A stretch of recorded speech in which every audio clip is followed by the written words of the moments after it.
It's the Mike Francesa podcast on the Bet Rivers Network.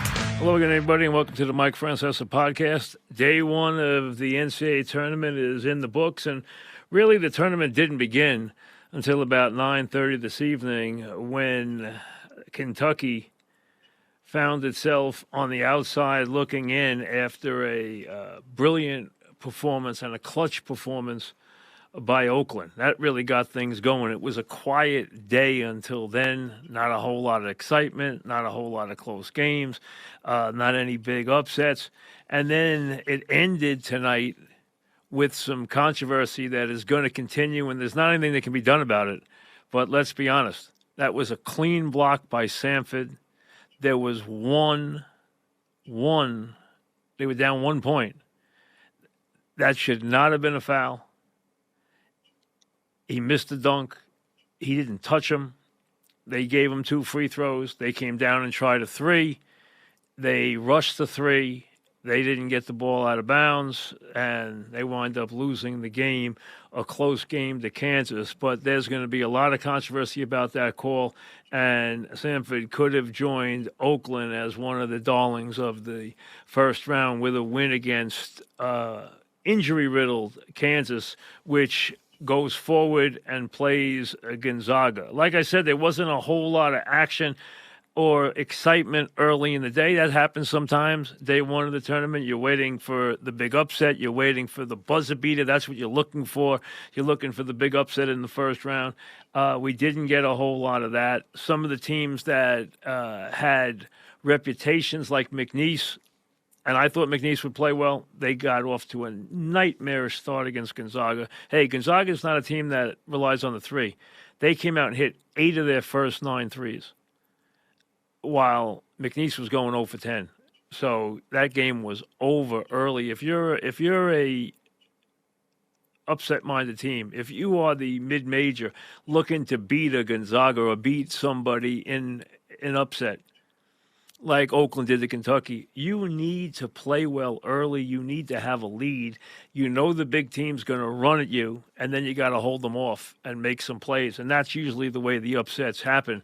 You cannot get off to a nightmarish start as McNeese did. They were never in the game. They were one of the teams that everyone liked early. A lot of people like Drake. Listen, Drake had a 8-point lead with 7 minutes left, missed an open shot. 6 minutes left, missed another open shot. Had a chance to put that game away, and then did everything wrong down the stretch. And Washington State came back and beat them. Give Washington State credit. Bad loss for Drake. Bad loss for their star. They turned the ball over. They missed free throws. They missed shots. They had an 8-point lead, a comfortable lead, and they were having a wonderful season. You know, they upset Indiana State to get here. A lot of people thought they could have some fun, and instead they lose, and Washington State goes forward to play Iowa State. But the biggest collapse, nightmarish collapse, was what happened in the Nevada-Dayton game, which you might not have seen, especially if you were working late in the day, because that game was in that 4 o'clock period in day number 1, and that's always a hard time for some people to see the game. Nevada had a 17-point lead with 7 minutes to play and lost. They got outscored 24-4 in the final minutes of the game. When you give away an NCAA tournament game like that, when you have a 17-point lead with 7 minutes to play, you can't lose the game. And Nevada did. And now Dayton goes forth, and they get a very rugged second round, obviously, where they'll play Arizona. But who cares? They're here. They got a win. They have a comeback. The A-10 has Dayton. The A-10 has Duquesne, which opened the day with a surprising performance against BYU. Now, we all know BYU had a good year. We all know that BYU is one of the great shooting teams, but a lot of teams early today, and really throughout the day, there were a bunch of teams that came out and played miserably offensively, turning the ball over, missing a million shots. Kentucky did early. BYU did the entire game and chased, and Duquesne held on for dear life and won the game. They get Illinois, which will not be easy. I mean, Moorhead played a great first half. They were down 1 at the half. They actually, in 30 of the 40 minutes, played even. The problem was in the first 10 minutes of the second half, they got run off the floor, and they wound up losing the game as 12-point favorites, underdogs rather, 12-point underdogs. They wound up losing the game by 16. But Illinois, Big Ten champs, talented team, put that run together, which they seem to do all the time in the second half. They did that throughout the Big Ten tournament, get off to bad starts, have a deficit, and then come flying back with big second halves, and they did it again today in that game. The big teams that had to win today did. Iowa State did. Tennessee did. Arizona did. North Carolina did. The one that didn't was Kentucky. And let's be honest, we talked a lot about Kentucky when I picked the Final Four. I told you, Kentucky, it's no secret. It's no secret anywhere. You saw a lot of people pick Kentucky to go to the Final Four. A lot of people, a lot of broadcasters, a lot of analysts picked Kentucky. They knew Kentucky had a lot of talent. It was no secret that Calipari felt that this team was going to be really, really something special in March. He felt that way. He thought it was built for March. And this was a bitter, bitter loss. And let's be honest, Oakland did some great things. You saw a guy today put forth one of the great clutch shooting performances you'll ever see. Jack Golke, who averages 11 points a game, is a three-point shooter. Goes out there, makes 10 threes in a 32-point performance. Now, Reeves was clutch and great for Kentucky, but the kids, the freshmen who have gotten so much acclaim, Shepard, Dillingham, Wagner, had terrible games. Shepard, who was the freshman of the year, made 1 3, threw the ball away 3 or 4 times, and just never looked settled in the game. As a matter of fact, the Cats, despite having the, playing the schedule they play, going through a freshman year like they do, playing a million big games, playing in the SEC, playing in the SEC tournament, being Kentucky, you figure after a year and 30-something games under their belt, they're not freshmen anymore. Well, they played like kids tonight. They looked nervous. They were rattled. They were off their game. Calipari even said it after the game, and he even admitted that he had great expectations for this team and that this one really stung. Cal is getting killed.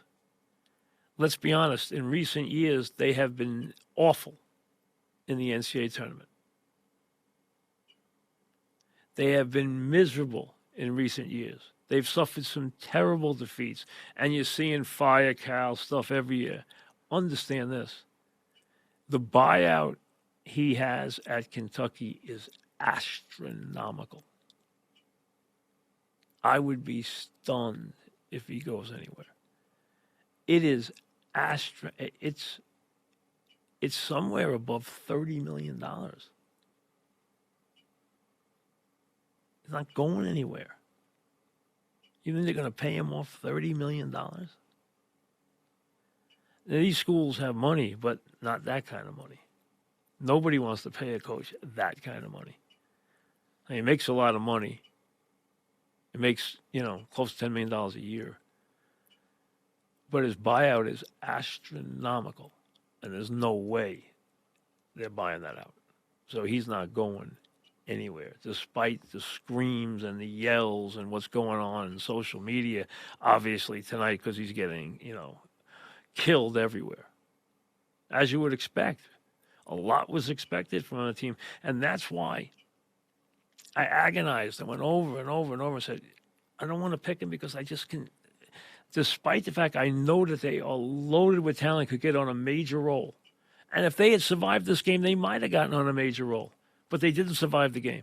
And they had this in them all year to play lousy defense, to not play smart down the stretch, and lose a game like this. And they did. And they suffer a terrible loss. Kansas, listen, not a lot's expected with the injuries they have. They survived this game tonight, and there's going to be a lot of talk about what happened at the end of the game. It was a bad call. It doesn't mean that Samford would have won. Samford played a wonderful game. They made a huge comeback. They did a great job. You know, there was some games where people were pretty split on them. There were some games where there were high expectations for certain teams. Like a lot of people expected McNeese, which had a great year, to give Gonzaga trouble. They didn't. Gonzaga came out, lit it up, and rolled to an easy win. Now you have Gonzaga and Kansas. Everybody loved Oregon over South Carolina, and Oregon answered. Everyone loved Texas Tech, or most people loved Texas Tech. I was kind of back and forth on the game. Everyone thought that Texas Tech would, NC State would have a lot of trouble after the big win last week, getting back together. Well, they didn't. They came back and win again today. We expected Tennessee to explode off their terrible loss to Mississippi State in the SEC tournament. They did against an overmatched St. Peter's team. Never close. I would look for Houston to do the same thing along with tomorrow off the terrible loss they had to Iowa State. Iowa State had a comfortable win. Arizona had a comfortable win. Carolina had a comfortable win against Wagner, which got its win the other night. Michigan State, you know, a lot of people pick Izzo by rote. Wasn't an easy game against Miss State. You weren't expecting one, but they got one. Miss State played badly, got off to a bad start, and Michigan State was in control all the way. They will give NC big trouble. I told you, I didn't like anybody in that bracket. I was looking for somebody to pick. I finally landed on Alabama because I didn't like Arizona. I didn't like Carolina. I was going to pick Michigan State, but then I said, you know, Mississippi State and then Carolina. I don't like their matchup against Carolina. I have great respect for Michigan State. I wouldn't be shocked if they beat anybody in this tournament, but I didn't like their matchup for a variety of reasons, which I'll get into when I talk about that game going into Saturday. But it's not a matchup I love. I think it's a bad matchup for Michigan State on a couple levels. So you have these games set for Saturday. Duquesne against Illinois. Washington State against Iowa State. NC against Michigan State. Dayton against Arizona. NC State against Oakland. Gonzaga against Kansas. Oregon against Creighton. And remember, Dane Altman, who is a darling of this tournament and is the number, in recent years, the best coach to bet on in the entire tournament. In recent years, the only coach who was better against the point spread than Dana Altman was Jay Wright. Dana Altman used to coach Creighton. Now he gets Creighton, which put on a very good second half against Akron today. Now he gets Creighton in a very interesting game, Oregon-Creighton. And then I told you I thought Texas, not a lot of people like Texas. Max Abmas is my guy. He's been my guy for a couple of years. When he lit up the tournament with Oral Roberts, he did not play well tonight. Neither did Texas. Texas won a game comfortably against a Colorado State team that a lot of people picked. I mean, almost everybody picked Colorado State. Number one, because they didn't like Texas. Number two, because historically teams that play the play-in game, one of them usually wins. And that was the one everyone designated as the team that was going to win. Well, Texas did not play well. They shot 1 for 14 from 3. And they still won the game rather comfortably. Now they get Tennessee. They're going to have to play their A game, and Max is going to have one of his, electrifying 25-plus point games and be hot from 3, which he wasn't today, to have a chance against that Tennessee team. But as talented as that Tennessee team is, and it is incredibly talented, it has trouble going forward in this tournament with this coach. We know Purdue is haunted. Tennessee's been haunted. Arizona's been haunted. In recent years, Kentucky's been haunted, and Kentucky was haunted again tonight.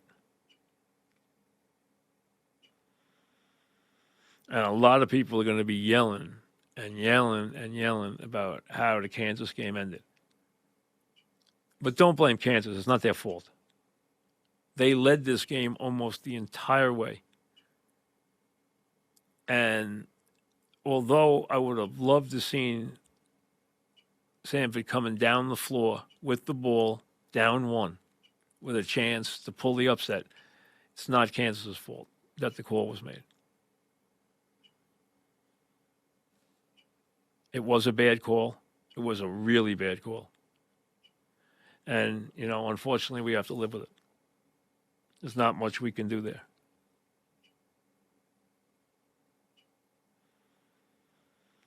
So, big surprises. You got the big upset. You always figure you're going to get a couple. You're going to lose some seeded teams along the way. And now a 3 seed is gone, and that's Kentucky. And again, Kentucky was a team that a lot of people had going a very, very long way. A lot of people had them in the Final Four, and that was not a crazy pick. It really wasn't. They are loaded with talent. But their kids did not play well tonight. And they played very, very tight. They were a little overwhelmed by the game, and that's surprising. It was very surprising to me, especially with Shepard, who was a special kid and who had played, if you'd seen him this year, has played so well. I've seen games where he scored high 20s. I've seen games where he scored 30. I've seen games where he's been magical. It's a kid who's like a Rex Chapman type. He could be a Kentucky legend. I mean, so much was expected of Wagner. Dillingham. Reeves was great tonight. He was great. He made so many shots. He did so many things well. He would have been a real hero if they had won. He couldn't have played better. But the rest of them did not show up.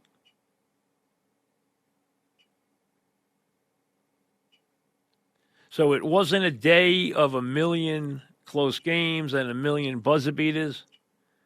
There was the big win for Oakland against Kentucky, the almost upset of Kansas by Samford. There was the total collapse by Dayton and a pretty big collapse by Drake, and the no-show by BYU against a Duquesne team that a lot of people did not think was going to win a game in this tournament. The SEC's already getting hit. But you know what? It lost Kentucky. But losing the other 2 SEC teams, I mean, Miss State was playing Michigan State. That's not any big surprise. That's not any big surprise at all. And South Carolina against Oregon, nobody liked the way South Carolina was playing. Nobody.